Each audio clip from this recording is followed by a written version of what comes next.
Cryptocurrency, DeFi, NFTs. If that sounds confusing, the BitLab Academy is here to help. We make it simple. Start investing in crypto. Learn trading fundamentals and how to make money with NFTs. Join our community today. Crypto for beginners, taught by the pros. Welcome to Rice TV X. You've just tuned in for the latest transmission of Stranger Than Fiction. On today's show, I am joined by M. Seeker of Truth. He is a returning guest, and he is a fellow truth seeker, researcher, and content creator.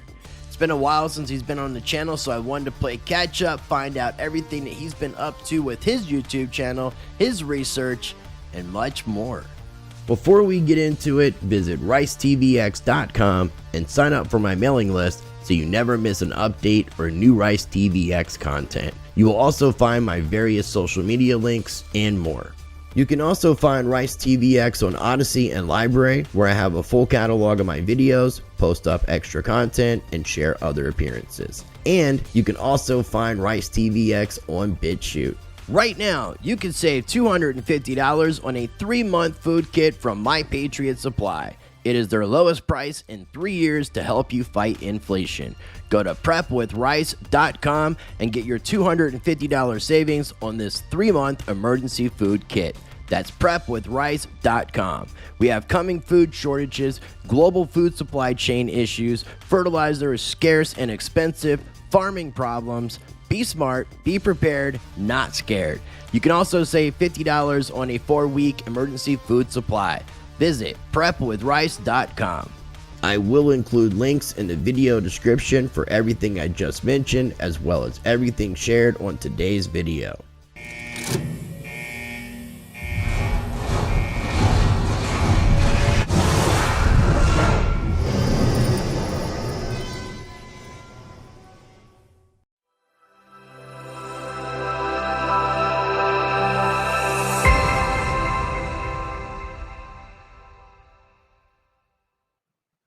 Okay, joining me on today's show is a returning guest who has not been on the channel in quite some time. This is my good friend, M. Seeker of Truth. I will have links down below for his YouTube channel, just in case you're unfamiliar with his work, but most of you should be familiar with his work. We'll have links for everything that we talk about on today's show, including some of the previous appearances of Mr. M on the channel. I've been on his channel as well. We've known each other for several years. So, M, welcome back. What's going on, my friend? Hey, Rice. Yeah, thanks for inviting me on. Yeah, it's great to be back on your channel, and it's great to catch up again. And I'm definitely looking forward to the conversation. I want to let people know that you're in the UK. I'm in the United States. You have a little bit of we have a slight delay from each other. So if there's a little pause in between the two of us talking, it's just because of that, just to give people a heads up. So I'm sharing a link right now for your YouTube channel. Also, there is, if people are looking at this, you will see there's a link for M Seeker's Facebook. You can also, this will be linked down below, as well as M's Twitter account, which you can find M Seeker of Truth. Again, this will all be linked down below. So me and you met originally a few years ago because our paths uniquely crossed because of Mr. Greg Hallett. Yeah, the hidden king of England, apparently, or I call him the fake king.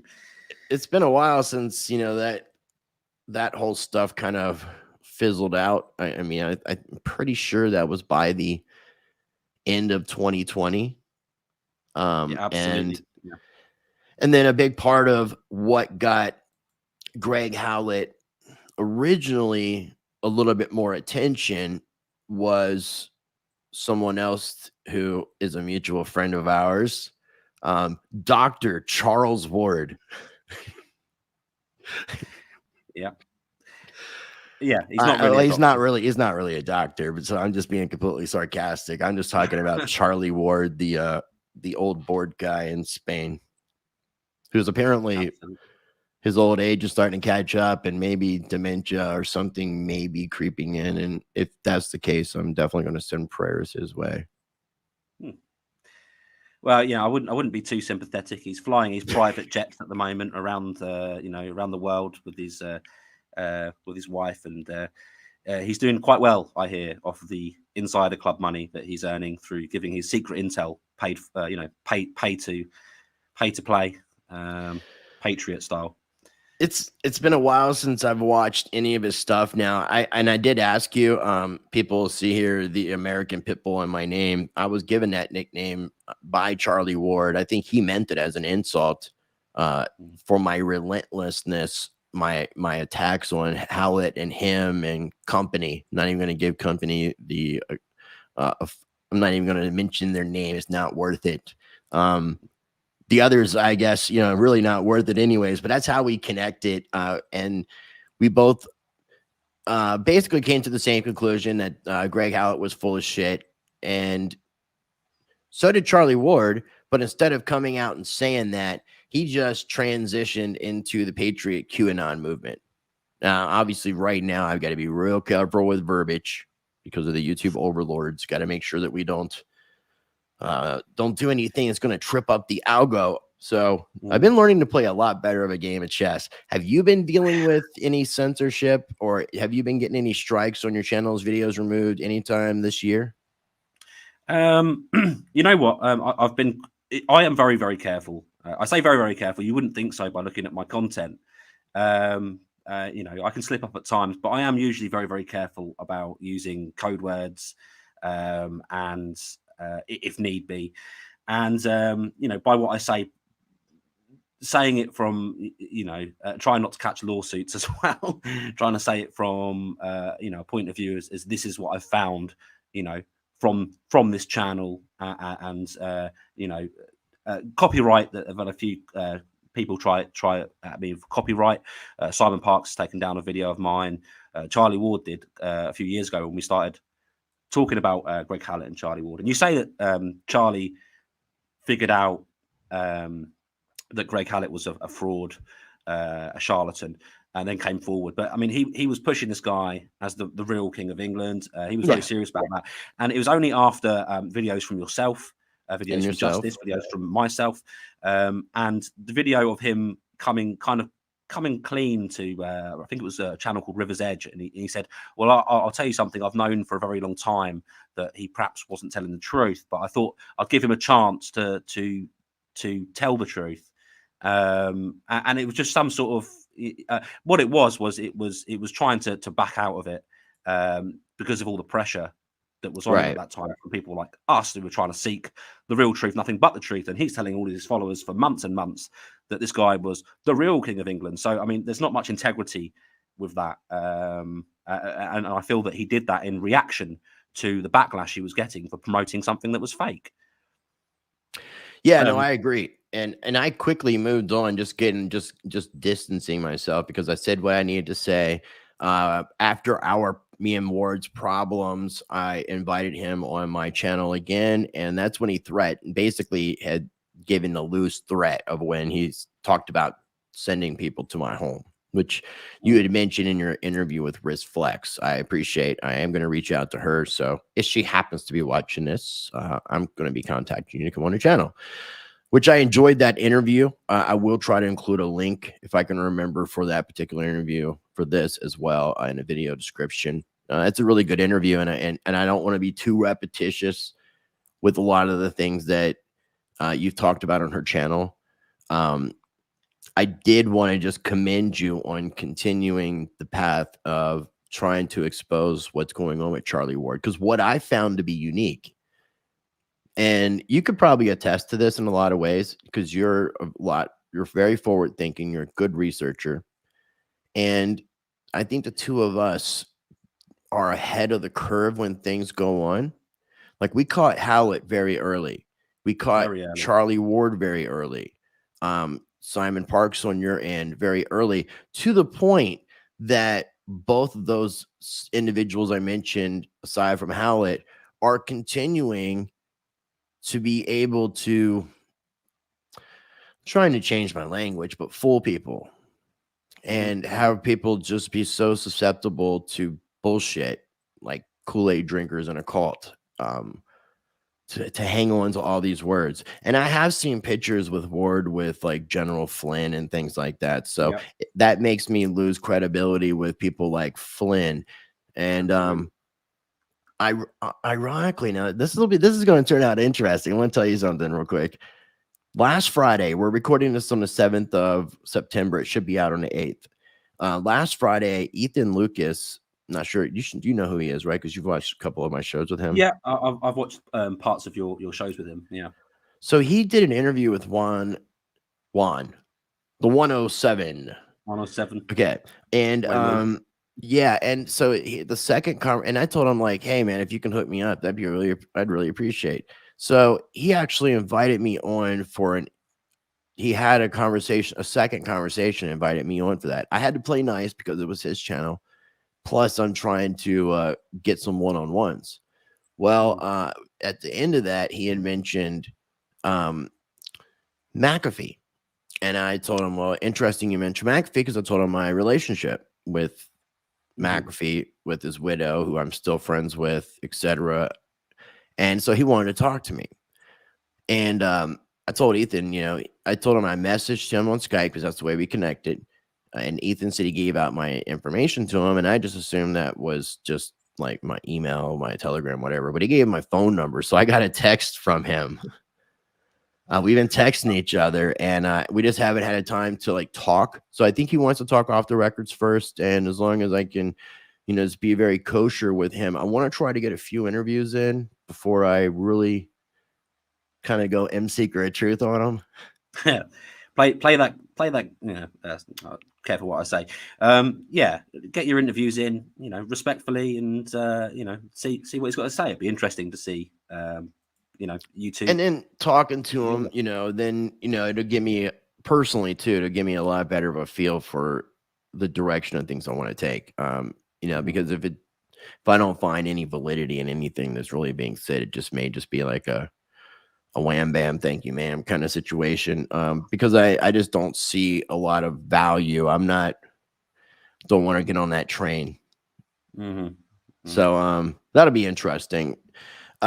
So, I really appreciate what you do with the whole idea of revealing the truth that people are lying about. And, one of the things I told you that when we first connected was, you're such a great researcher, definitely start looking into other areas of research and expanding on some of those things. And you started doing that, which I really enjoy. So what right now, aside from like getting into the idea of exposing BS, grift busting, which is a big part of what you do, but it's not all you do. So what is it now that you're kind of doing as far as like some of your research and additional videos? Because I'm interested in that part of what Secret does. Yeah, I mean that's great. I started 2 years ago doing this, just over 2 years. Yeah, congratulations on 2 years. Your 2-year anniversary for one. Thank you. And dude, hell yeah, congratulations on the growth of your channel, man. I mean, your channel is like not too far away from mine, and my channel is 5 years old. So I mean, 2018 is 4 years old, January 2018. So 4.5 years old is how long my channel's been around. So you're doing really well, man. And just congratulations on that. I didn't mean to interrupt, but I meant to say that earlier.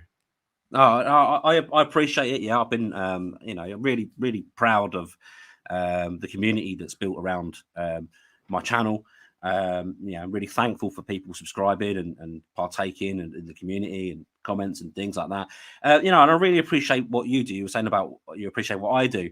And it's funny that you bring up this video, this 2-year anniversary video. Yeah, because obviously I reached 2 years, I think in August, a month ago. Less than a month ago, and I was going through all of my work so far to make this kind of montage video that you're playing at the moment. And and I realized as I was going through that, my first ever interview 2 years ago was with yourself and Stan. Okay. That was the first time I actually went on to someone else's channel, and they gave me a bit of a a leg up. At that time I was probably only 3,000, 4,000 subscribers or less than that. I can't remember. But that was all around the Greg Hallett stuff. You were interested. There it is. Look, I'm in your montage. That's the first interview that I did. So I appreciate you, obviously, for looking into. I mean, because most people wouldn't have touched me with a barge pole. You know, Well, that's why Greg I had did it, man. I really, I could see more than I was already looking beyond what you were doing with your content, which is the reason why I was suggesting kind of going outside of the grift busting element and just really letting your research shine. So yeah, dude. Yeah, absolutely. No, no, I appreciate that. And it's something that I was going to say earlier when you were talking about us being ahead of the curve. It's because many people that even if they looked at someone like Greg Hallett and thought, oh, that's, seems like a load of BS. They wouldn't want to upset the, upset things, especially when people like, Charlie Ward were on the up and up, doing lots of interviews, becoming very popular. No, Most they would people. rather not talk about it. And actually, without mentioning names, somebody who, whose channel you were on recently would be kind of one of those individuals playing it safe by not speaking more emotionally about how they feel about other people, and just kind of that old saying, I don't know if they say it in the UK, but if mothers used to say, if you don't have nothing nice to say, don't say anything at all. And Absolutely. that's kind of the line that they play. And if you're not really coming out against it, it looks like you're supporting it in a way, because you're not separating yourself from what it is. Especially if you're deleting comments, and making short remarks like, oh, I've met Charlie, or anyone, we talk about anyone here. They seem like such a good guy. There's one of the other things that I've done a while back, was my experiences seeing UFOs and whatnot. So yeah, it can look like that they are complicit with lies, which is not a good look for anyone. Yeah. But so that's what I really But appreciate apparently about it's you. not a good look to stand up against them. Apparently the people who just turn a blind eye and just don't say anything tend to have a lot more growth and a lot more success than those who actually stand up and really try to look out for the benefit of others, even at their own detriment. Because I mean, some of the things that we have done have definitely alienated our growth, where we could have jumped on the Charlie Ward train, like that boxer who's been hit in the head a couple more times than he should. David Nino. Yeah, I mean, he's a nice guy, and he admits that the sports have taken a toll on him. Nicky V, he wouldn't be anything without his buddy Charlie. And I Well, mean, yeah, dude, Charlie set him up as like a protege. something So that you mentioned on Risk Flex's channel was about an interview that I can't remember who the lady was you were talking about, but did an interview with Nick, and Nick had to remove it because of his association with Charlie Ward, right? yeah, Kirsten W was I'd done an interview with her, and I exchanged a lot of emails. We were talking right up to her death. And Riz Flex also was the same, had done multiple emails and was, on texting terms with Kirsten W right up to her death. Quite a sudden death, and very, very weird circumstances around it all. Okay, you could see this, right? Yeah. Okay, so as far as Kristen, I heard about that. That's really sad to hear. I don't want to dismiss that. When I mean, all those guys back in Charlie Ward's early days, after Hallett tried to get me to be a part of their little crew, and I didn't do it. And then they brought Nick on the scene. Apparently, it wasn't Nick's idea to do a channel. Some people tell me Nick is no longer involved with Charlie, but I find that I don't believe it until I see more information or see Nick really kind of come out publicly. But so he removed the interview from his channel, but it's still on his, his interview is on his channel on Odyssey, but this is my interview with him. And look at his background and look at his sign. It's very similar to yours. Yeah, and then when I started rebranding from Rice Crypto to Rice TVX, he started doing his NVTV and all that kind of stuff. So they were really kind of trying to take more jabs at me without really directly taking jabs at me that I would know about, that other people really wouldn't grasp. That's very interesting to see you two side by side. I never Yeah, I make even that said that to him several excellent. times. He Did. tried to copy my shit to a fucking T. I mean, the live on air sign is on the same side and everything. It just couldn't find the right color background, or I think maybe he thought that would be too much. I don't know. But Spooky. it's pretty fucking, yeah. And when you see this, it's kind of hard to refute that, especially when my channel was around first. Charlie had been on my channel several times. A lot of his buddies had been on my channel several times. All that bullshit. They absolutely tried to indoctrinate you into their what I call the secondary mainstream media circus, and you know, you went for the truth rather than the money and the fame that comes with it, and that is very respectable, because he did push for that, and you could have been still doing interviews with Charlie Ward to this day. He apparently has God knows how many millions of which is untrue, subscribers. You know, it's completely untrue. He doesn't have millions.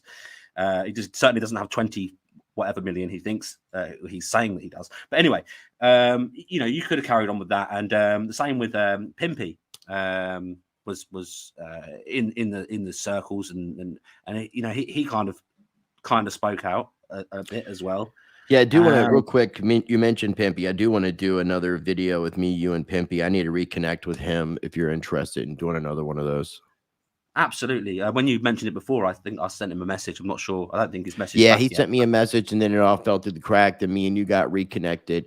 So real quick, and the last thing I want to say on this: Nick's reason for taking down my video from his YouTube channel was because of this mistake, putting Gene Decode in my name. He was going to correct it, and then put Chris Rice or Rice Crypto or whatever he was going to put at the time. I can't remember. No, it was Rice TVX.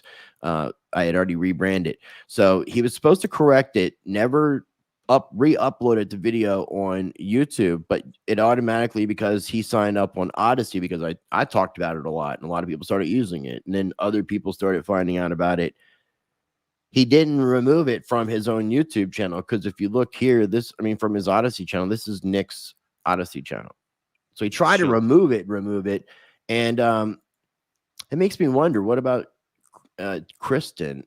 I wonder if her videos are still on here and never got removed by mistake. What was her? Is it Kristen? No, it's CIRSTIN. CISTEN. Siston? Kirsten is a CIRSTEN. Okay, there's CIRSTEN. Yeah. Yeah, there's one video from a year ago. Yeah, so we're but talking. I think this is a 1 minute video, so it's not even that long. But right, it might not be the one that was click deleted. Link below for the full interview. It's on BitChute. Oh, it's not. So he took it down off BitChute. It's been removed. Yeah. Okay. I was just curious, since we mentioned it, and I didn't, I know you like to do detective work. So yeah, just for future reference, if you know they have an Odyssey channel, always double check and see if they got smart and removed it on other platforms. Because Nick obviously wasn't smart enough to do that. I just had to add that in because I'm not a big fan of Nick with the way that he acted towards me in that situation. Yeah, well, he seems to have copied your background, and he put the wrong name underneath you, which is a bit insulting, I don't know if that was on purpose or a genuine mistake, but it could have been a mistake. It could have been, but not fixing, not fixing it, not re-uploading it. And then based off of what you had said, really made me think that he had pressure from above, which would be his Lord Charlie Ward. That rhymes. Lord Charlie Ward. So Lord Ward, Lord of the Flies. He certainly went round to Nicholas Van Armin and a few others, and as Kirsten says, she was blackballed from that community, that sub community. Right. But no one would do interviews with her that were connected with Charlie anymore. Interesting stuff.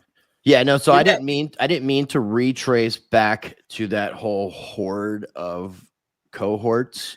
So where are you at now with your current research, and what are some of the other topics too that you're either looking into or that you have kind of covered that you feel like you found finality with?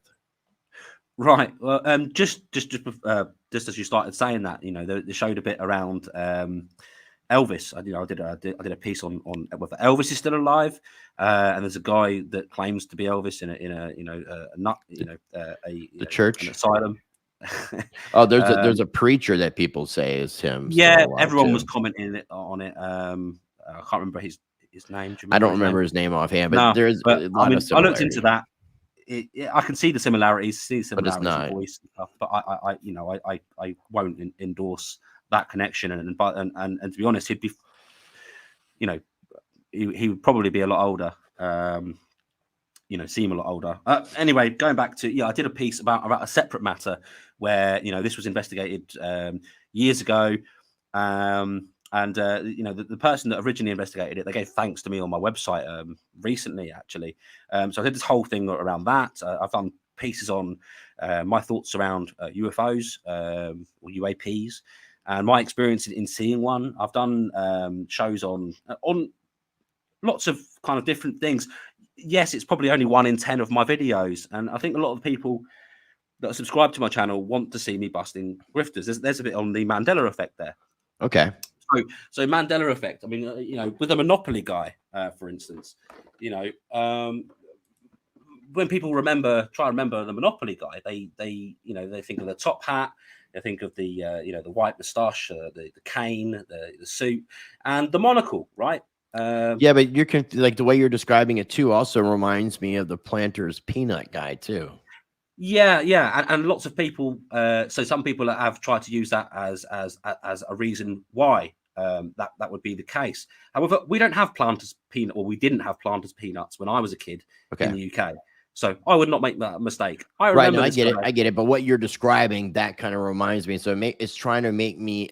The two characters are sort of combining themselves in my head, and I'm trying to now distinguish, because I remember, if I remember the Monopoly guy correctly, you couldn't even see an eye, even the other eye.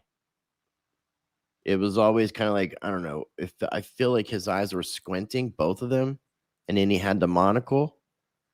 I don't remember if he had like a cane or not. I think he was in a suit. Go ahead. Let me put you out of your misery. I mean, this is a Walking Dead edition, but the Monopoly guy has apparently never had a monocle, and even his face looks naked there, doesn't it? It doesn't look right at all. But never. Even older Monopoly logos and stuff don't show something different. Even in the older, but the weird thing is in pop culture, on The Simpsons, where they've depicted him, I think it's called Mr. Moneybags or something along those lines. When they depicted him, it's had a monocle. In Ace Ventura, one of the films, they had a depiction of him. He had a monocle, and I remember, it was just weird for me when I heard about this, and I was like, nah, he definitely had a monocle. That was one of the things that got me kind of started looking into it. And I've done a show. I'll give you a link you can put in the description. I did a part 1 show on the Mandela effect, and we looked at the possible causes of it. So for those who are less unaware of what Mandela effect is, it's all because of Nelson Mandela. This is where this phenomenon started. It's a very real phenomenon. He was the president of South Africa eventually, but a lot of people remember him dying in prison in the 80s. I believe he became president in the late 90s, and then he died in 2013. And when he died in 2013, people went, no, he's already dead. He died in the 80s. And I remember when I was in primary school, so I was when I was a very young child, we did a project about different countries, and mine was South Africa. And so I did this whole piece around Mandela, who had lived and died in prison in the 80s, and his his importance with the whole apartheid thing, right? Mm-hmm. And so I remember doing a school project on this important man who had died. It was very important to South African culture. So for me, when I heard about this, I was like, no, he did die in the 80s. I remember when I was a little kid, we did a thing on it. So that's what got me started off. And then the Monopoly guy just blew me away. And then from there, I was amazing. I see so many of them, and so many of them ring true to me. Now, on the part one that I did, we talked about possible explanations for this. There's explanations ranging from it's a mass misremembering. It's a mass psychological thing that catches on, perhaps pop culture. When someone gets it wrong, like say with the Simpsons, they show the Monopoly man with the monocle, and then everyone kind of remembers all the pop culture references, and so then it's ingrained. So maybe it's something like that, mass psychological thing. Maybe it's a changing of timelines. Maybe some people attribute it to CERN in 2012. Yeah. The activities there. Mandela died in 2013, and people went, well, that's wrong. That's soon after the 2012 happenings. And there's plenty of other explanations, and I looked into that in part one, and I did say, if people want a part two, I've got so many more to show, but these were some of my favorite ones. So I've started working on that recently. I already had like lists and lists of notes around it, so I've got loads more to show, but I've got some more I can quickly for people's interest. What have you got there? I just pulled up kind of a definition here. So what it says is Mandela effect is a type of false memory that occurs when many different people incorrectly remember the same thing. Now, what I will say, just based off of like taking classes and about psychology and understanding a little bit about basic psychology, is we don't remember things the way that we think that we remember things. So when we recall back memories, we may not be recalling back everything, because it's impossible for us to like have a picture of every event that takes place. There are some individuals who have like a photographic type memory, but to give you an example, and I'm not saying that the Mandela effect is not true, but just to kind of look at it from a different perspective, like when there is a crime committed and there are like a group of witnesses, and when the police come out and interview all the different witnesses as to what occurred, the police are not going to be told the same thing from everybody. They're going to kind of get, and it was almost one of the questions I was going to ask you is like, what is truth? Because truth can be, depending on somebody's mental illness, what they perceive something to be the truth is the truth to them, but in our actual reality, it's not factual. It's the opposite of truth. But the mind is a terrible thing to taste, and it plays tricks on people. Absolutely. It's very interesting what you say there, and I'm open to all explanations. What I do know, and this is what we talked about in part one, what I do know is it's a very real phenomenon, right? People, there's loads of people out there misremembering things. So if it is a case of being influenced by seeing other media that relate to it, other pop culture references, and then you remember those more than you remember the original. Or if it's a case of, lots of people say that this looks right. Does this look right? And you think, oh, maybe that one does look right. I think that's interesting. And you were talking about getting little details wrong. And an interesting side note, I used to work in like retail management, right? Okay. So when I was in that job, obviously we had to deal with difficult customers, etc. We also had to deal with shoplifters, and when that happened, we had to then deal directly with the police, give statements, etc., to who we saw, pull off CCTV imagery, whatever. And there was always this panic when they brought out the statement and they said, right, give a statement now about this person. What did they look like? What were they wearing? How tall were they? And I'm thinking, bloody hell, was he 5 foot, 6 foot? I don't know. Did he have ginger hair? Was it brown? He had a hood up. It was dark. I don't want to give the wrong description. Don't want to get the wrong person arrested.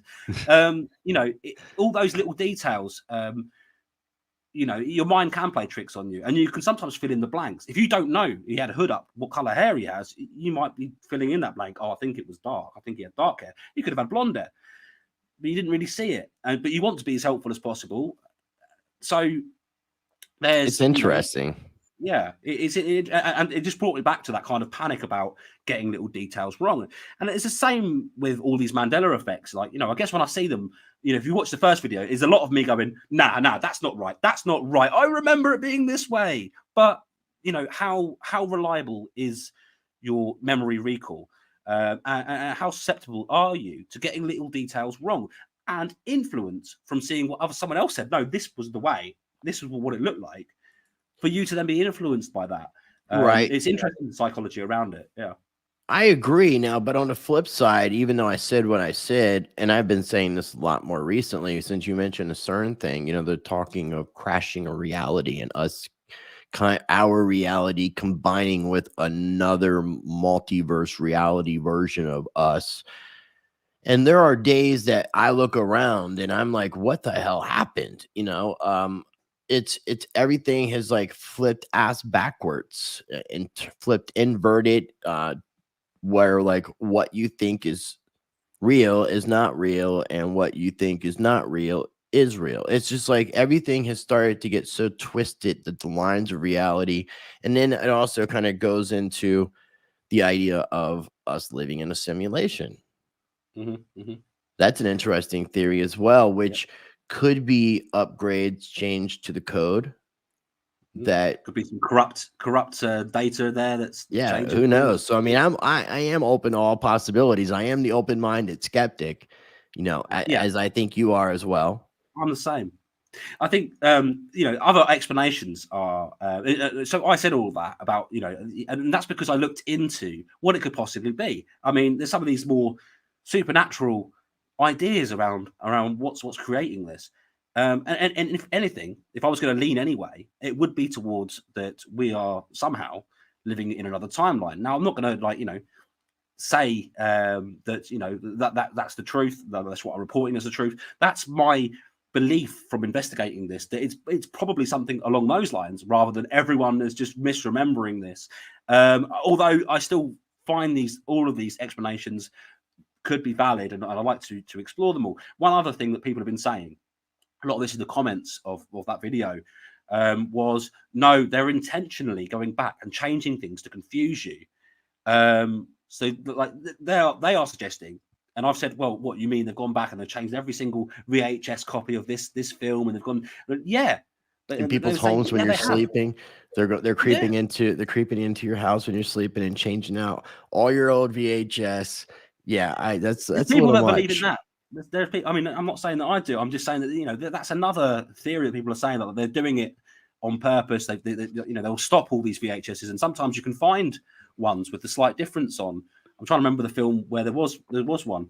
I mean, you know, there's people that go as far as saying that, and there's, you know, I'll listen to all explanations. An open-minded skeptic, as you say, but if anything, I would lean towards it would be that there's something supernatural with this, and that's why I'm extremely interested in it. I mean, it's interesting on its own if it is just a mass psychological thing, but if it is something that with you know, paranormal explanation, it could quite possibly be, and that for me is fascinating, and the reason why I'm investigating it.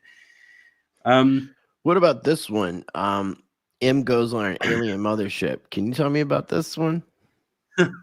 Did you go on to a spaceship, and didn't tell me about this and didn't give me an invitation? How do I go? I mean, this guy Ted Ma, he has a quite popular radio show. He used to do a lot of interviews with Simon Parkes. He claims that he and Simon Parkes fell out because the CIA offered them a job for a lot of money. So you see before, a couple of videos before, it's Simon works for the CIA and the fake Q. There's a whole story about this fake Q thing. I won't go into that. But he claims that he was offered, as well as Simon, to move to America to work for the CIA. And he said, no, I won't do that. It goes against everything I stand for. And apparently Simon accepted the offer and works for the CIA to spread disinformation. That is Ted's claims. Now, okay. I did a couple of videos with him to, first of all, investigate his claims. Second of all, to kind of investigate his background as well, which is more in part two.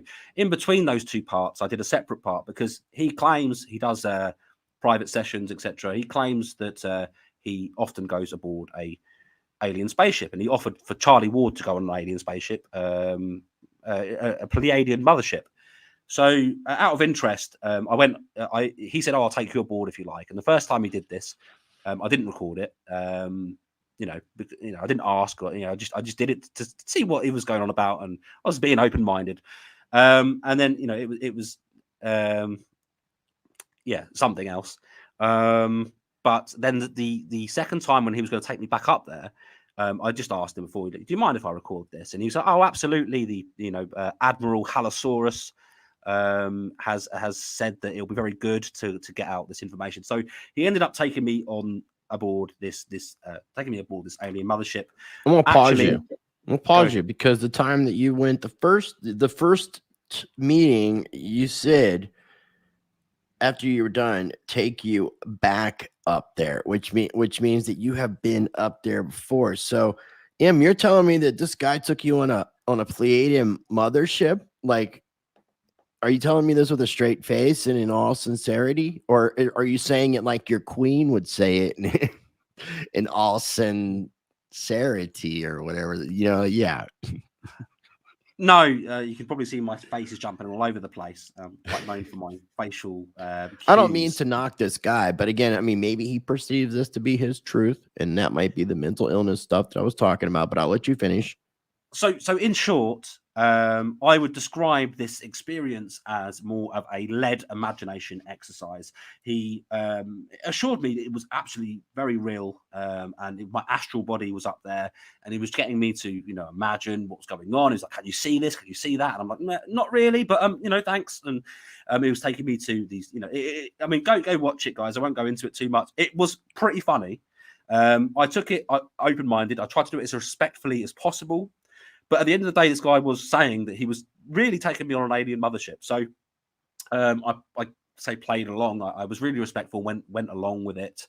And in part 2 of my investigations there, I did come to the conclusion that I think that he really does believe that he's doing that. In my opinion, I believe that he believes that that's happening. I don't think that he would have invited me, of all people, to go aboard this Pleiadian mothership. And put that on let me put that on my channel if he didn't really believe in his ability to do so. So I think that there could be some mental health aspect there. I like the guy, Ted. We're still in contact. He wasn't, in part 2, I gave him a little bit of a hard time as I looked into his past and questioned him on that. As I do, I did my due diligence. But he found that I did it respectfully, and it was necessary because he was making these claims about Simon Parks. So I had to look into him. He understood that. He did it respectfully. He took it respectfully. He answered all questions. The end of it was very interesting. He was very humble at the end of it to explaining this, and he said he got it, and he was fine afterwards, and he was fine with me putting out the trip on the alien mothership. But if you watch it, obviously I take it all with a pinch of salt and maybe with a bit of. But you did just humor along the way. You see me riding an elephant. You'll see me going for a swim and taking my top off. It's a pretty incredible and weird, wacky watch. Right, but you didn't drag the guy through the mud. You didn't try to outright say that you're lying, and it made me think too. Maybe you have a possible career as a mental health counselor, my friend. I think that you would do excellent being able to help people who have divergent realities, as a gentleman in 12 Monkeys said. If you haven't seen 12 Monkeys or haven't watched it in a long time, go back and watch that movie because it might give you a better idea about people like that. Because, again, the mind is a terrible thing to taste, man, and it could really play some majorly crazy games on you if you want to allow it to. Absolutely. I do have a bit of a professional background in mental health. So it's part of what I do. I've got personal and professional experience in the field. I take it very seriously. And I think I've said loads of times on your show and in loads of my shows, I do what I do mainly because of mental health. That's why I started making the Greg Hallett videos, because people were being mentally affected as well as financially when they were giving money and they couldn't afford to. And from there, that's always been my driver, mental health. Are you concerned about his potential mental health problems? Or even yes. Charlie Ward's or Simon Parks, with his alien parents and all? I don't that's just a little too much for me. I would bring them up. I'm human. I can be sympathetic to anyone, and empathetic as well.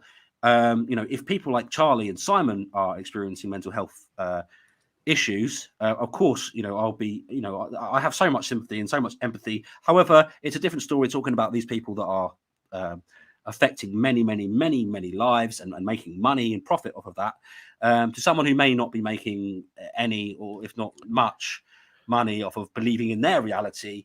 There's always a question of how much of the other foot is in that reality. Are they dipping their toe in there, but they really know what they really know what reality is, but they like to live in that world a little bit, and what they like to share that world, and it's profitable, and they can tell these stories online, and people will follow them, and they can fool loads of people. But they really, where do you draw the line and say you're a grifter or you're mentally ill, or both? And it's a very difficult thing to say, very difficult thing to put your finger on. Right, but it's when they cause to navigate those waters. So people have said to me, even with the TED interviews, "Oh, come on, man, he's not well." I know. Well, I don't know. I investigated him. However, he was a lawyer for 9 years. He was a lawyer in the United States for 9 years. He sells courses. He sells courses that will take you on alien spaceships, that will heal you, this, that, and the other. He has a radio show, a quite successful one. So is he compos mentis? I mean, he's not out there. But out there.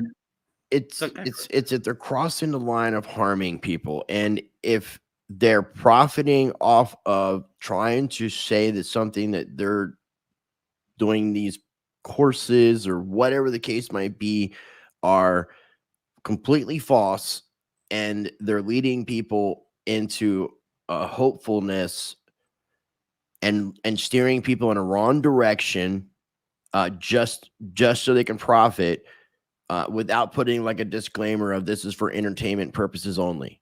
Because I've even questioned that with a lot of people that I've talked to. Is this for entertainment purposes only? Because now here's the thing. This is the fine line.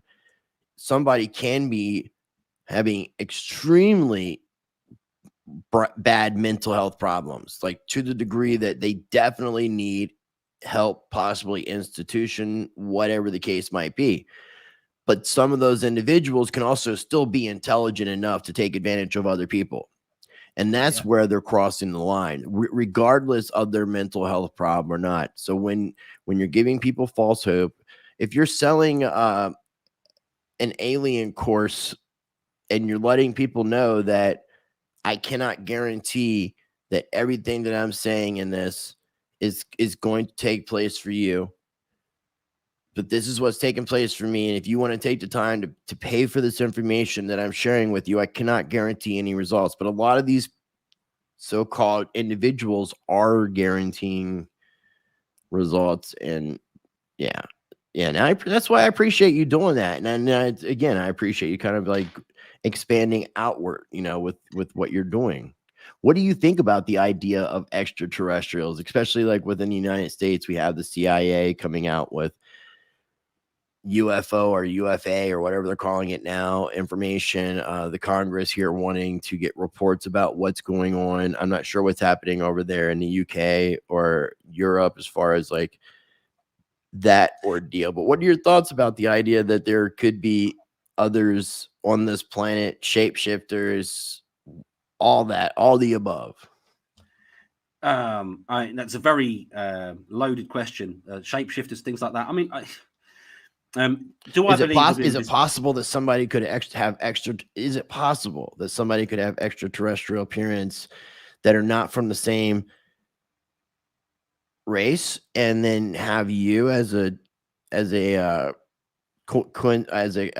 consequence of their mating, and one or two of you have the ability to shape shift the way they look, or have the mental power to be able to make you think they look like something different than what they actually look like? Is it possible? Of course, this is possible. Because I think my dad was an alien. I'm sharing that for the first time with you here. That's not sarcasm. It's complete sarcasm. I was speak gonna it very well. reading you there. I thought, really? I had to, man. So go Breaking ahead. news: Sorry. my dad's an alien. It's like, oh, well, I need to introduce you to my old pal Simon Parks because his dad's a reptilian. But that's exactly why I said all that. If you didn't Yeah. catch it, you know, so you should have caught it from the get go. But all right, go ahead, man. I'm a bit slow at times, but look, I think it's entirely possible. What do I think about extraterrestrial? I believe that a lot of the things that are seen in the skies are real. I believe that a lot of them are most likely man-made. The origin of how of that technology, you know, I do wonder. I tend to look more into the past, but not only that, some of the people that have come forward to speak. I mean, the Canadian Defense Minister, what was it, a few years back, came forward and said that these things are real. The Pentagon made releases. I think it was 2020 or maybe last year. Yeah, it's Pentagon, not CIA. I don't know why I said CIA. Sorry, you're right. Yeah, the Pentagon came forward and said that, you know, these are real unexplained, you know, flying objects or UAPs. You know, that I believe I look more into the past. Something I've not really reported on. Something I did a lot of research on is what are the origins of all, you know, sort of mainstream religions, and they go back to kind of these you know, these monotheistic religions. You know, if you look before them, it goes back to, you know, the having multiple gods, the Greeks, the Vikings, the Egyptians, the Romans, you know, on and on and on and on, all having all these multiple gods. And you know, where do those stories originate from? You know, I might, you know, get a few people you know, sort of scolding me for talking about this sort of stuff, but the originator of all of that is some of the earliest civilizations, and particularly the Sumerians, where suddenly there was a boom of a boom and a wealth of information, technology, and you know, understanding of astronomy, etc. And when you look back at that, and you know, these kind of giants depicted in their statues and their you know, their art and things like that.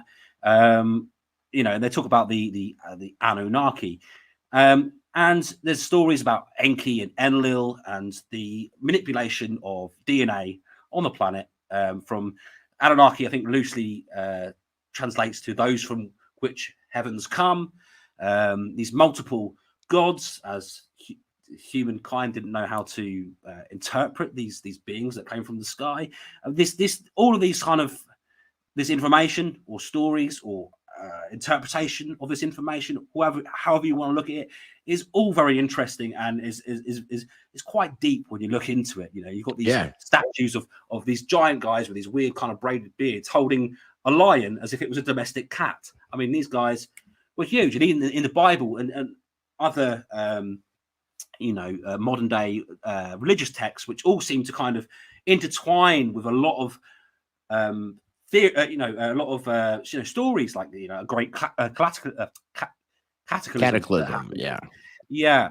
like a great flood, etc. And often a lot of them talk about giants existing. And you know, the story is with Enlil and Enki is that Enki, the Anunnaki, they came here and they needed to mine gold for their atmosphere. You muted yourself. You just muted yourself somehow. I don't know what you did, but the mute button. There you go. There you go. So I'm not saying all this is definitely true, but I'm just saying that I researched a lot of this and I find it very interesting. And you know, there's lots of questions about how ancient structures have been built, and some of them with I love this stones topic that have been transported for miles and miles and miles, you know, 30 miles or whatever. And the you know, these the tonnage of these stones, you know, would need what, hundreds of people. Well, look at Stonehenge as well. Yeah. And that's in the UK. I mean, that's a good example. I mean, the pyramids. So, I mean, the idea, what you're talking about, and it fascinates me too. And I love going down these rabbit holes of hidden history or alternative history. Even the idea of like Tartaria, the missing 1,000 years. I look into a lot of that. Now, what's really interesting, and I'll send you a link to the channel that I stumbled upon recently.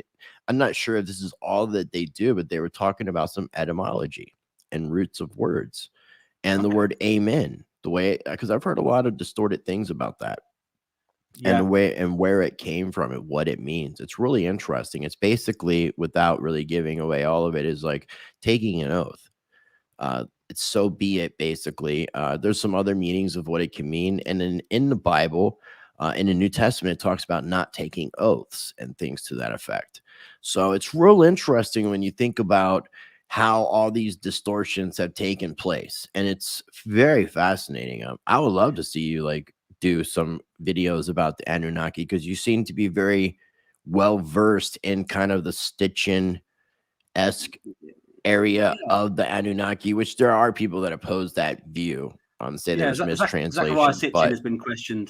It's been, you know, his work has been, body of work has been called into question and told, you know, it's been said that he you know, didn't get some things right, or even that he was a fraud. It's a similar sort of thing to, you know, the guy who did Chariots of God, Eric von Daniken. A lot of his works, you know, people had then come out to say, well, he's got this wrong, he's got that wrong, he was a fraud, he was lying, he was manipulating information. Now you have to wonder, you know, if there are people out there trying to twist things and trying to hide truths, you know, whether these attacks could come from them. There's loads more to say on that. But well, they got one. They would have to mix truth with their lies, or the lies wouldn't be able to. They would be distinguished as lies very quickly. So that's how a lot of people get fooled, is by that little bit of truth, or even a lot of truth mixed in with that lie that they want to get you to start planting that seed in your brain to start believing. Yeah, I mean, absolutely. I don't mean to keep interrupting. I just wanted to add that. And then you conveniently froze up. So hopefully you will unfreeze here in some second.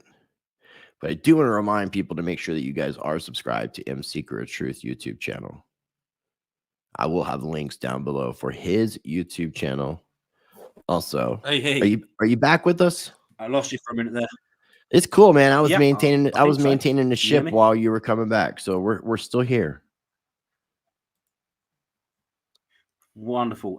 Yeah, no, I'll probably get a bit of flack from some to talk about this, and I suppose because I am quite passionate and done a lot of research on this stuff, and I wouldn't want to people to say, "Oh, okay, well, I don't believe in that, so I won't listen to the rest of it." So I've always been planning to talk about this, but I guess you've got me on a subject that I'm quite one person that I would kind of endorse to look into his work. I'm not saying that everything that he says is absolutely true, but I find him absolutely fascinating. Is Graham Hancock. Yeah, I've got a few of his books, and you know, he freezing up on me again. That brother. guy and his research, you know, and again, people. You still hear me? Again, we got a delay again, and you're freezing up. Go ahead, finish what you're saying. Sorry. Okay. Yeah, I just wanted to point out, you know, that Graham Hancock is a very interesting person to listen to. I'm not saying that everything that he says is definitely well worth looking into, and I'm reading up on him at the moment. He has to say, which is very interesting. And see, I find a lot more validity in his research from more of a scientific type standpoint, because he does try to incorporate like archaeology and things to that effect in his work, which I do appreciate. There's more validity to that than talking about your parents being extraterrestrials and shapeshifters.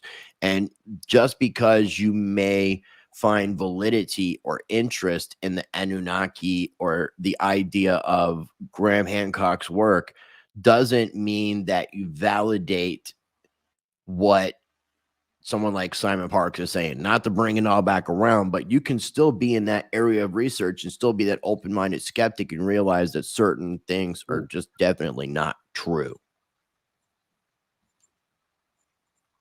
So yeah, we got a huge delay. What did you want to bring up next? Probably a lot of us agree. I'm sorry, we've got an awful delay. So I'm just going to let you. I'm going to pause and let you speak because I keep talking over top of you. So I'm going to stop talking now. It's your turn. Yeah, all I wanted to probably finish off with tonight, since we're having such bad connection, and it's been a wonderful chat, and I'd love to do this again and perhaps talk more on these topics. And I had actually more to talk about. And so I'll get you on my channel at some point soon, and we'll definitely talk more. But yeah, all I wanted to say is, what a lot of people watching this video would definitely agree on, or I'm sure would agree on a lot of them, is that something's wrong with with how our history has been written. And I don't think that we know the whole story, and there's certainly a lot of information out there, a lot of things out there that would indicate that there's more to it to look into. And so certainly get your researchers' hats on and go and dig and look into this stuff. I certainly do. I don't report on all of it, but I find it fascinating. And there's lots to look at, and maybe just start at, some of our ancient monuments and look at the Great Pyramids, for example, and the Sphinx. And they believe the Sphinx to be a lot older. I mean, thousands of years older than the Great Pyramid. And start there, and look into perhaps what could potentially be a hidden history that's not been reported in the mainstream. So that's all I've got to say about that.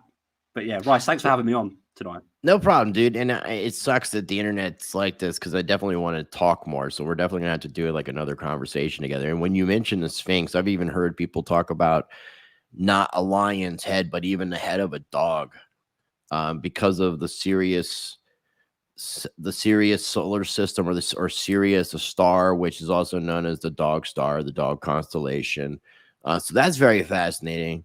Your internet doesn't seem to be so awful. So, I mean, if you want to talk for a few more minutes and if it just happens to just lock up, then you've almost done your closer. Well, yeah, I mean, it certainly wasn't a pharaoh's head to start with. And as soon as I said that, you froze up. As soon as I said that, so out of place, right? As soon as I said it looked like everything was good, you started freezing up. So what I'm going to do for you, I definitely want to reconnect sooner than later. Hopefully you can hear me okay. For a bit longer, I could... Well, I'm just when I thought everything was good, it started freezing back up. So I mean, let's talk sooner than later. I could switch. You can try. You can. Yeah, let's try that. Yeah, you could certainly try if you'd like to. We're having a good conversation. I mean, I've got a good 15-20 minutes in me before I have to get off and get ready for my live stream with Debate Crypto that I'm going to be doing tonight. So if you guys are watching this on Thursday, check out my appearance on Debate Crypto for their What If Wednesday series. That'll be 7:30 p.m. Eastern time. I guess it doesn't matter if you're watching a replay. So trying to kill a little time for see if M is good with his internet switchover, and hopefully everything's all right. Did have the cough, so I did mute the mic there for a second. Can you hear me okay, bro? Yeah, man. It all seems fine now. Okay.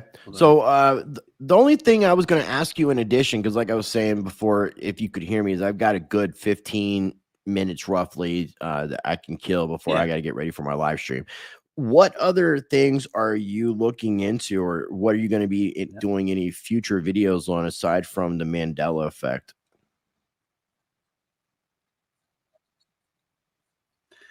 I mean, there's something that interested me. Have you ever heard of a city called Nur Sultan? Nur Sultan. It's the recently appointed capital city of Kazakhstan. Right. Okay. It was changed over to be the capital in 1997. It has about 1.2 million people living there. It was previously called Astana. You're breaking up again really bad. Previous president. Everything you just kind of said there, you froze up, and it just. You could try again. Yeah, I'm just wondering whether my internet. I know what's happened. Sorry, mate. If you've got you got 10 minutes. I know what happened. My phone died, so my phone internet cut out. So I went over to the crap internet. Oh, okay. Well, then I'll tell you what. It's not going to get any better. So let's go ahead. Yeah, let's go ahead and wrap things up. Do you have any final thoughts or anything else you want to add aside from the fact that I will be coming on your channel soon and I need to get you back on my channel? We need to connect with Pimpy, all that. But any final thoughts before we wrap up today, my friend? It's been great to connect with you again, Rice, and yeah, I look forward to see.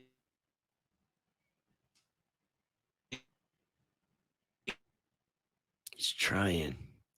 It's trying so bad. Back, and yeah, look forward to having you on my channel. Me too. And I didn't hear half of what you just said there. I mean, your internet was trying its best. It really was. So bear with me 1 second. I'm going to go ahead and do the wrap up. Hopefully you're still with me when I stop recording and we can talk for a quick second.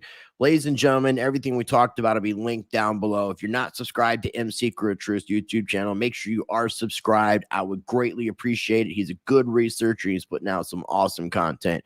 Make sure you're subscribed to Rice TVX. Hit that notification bell, and I will leave you with this. Be a blessing to others. Treat people how you want to be treated. Be the change that you want to see in this world. Practice change. Much love.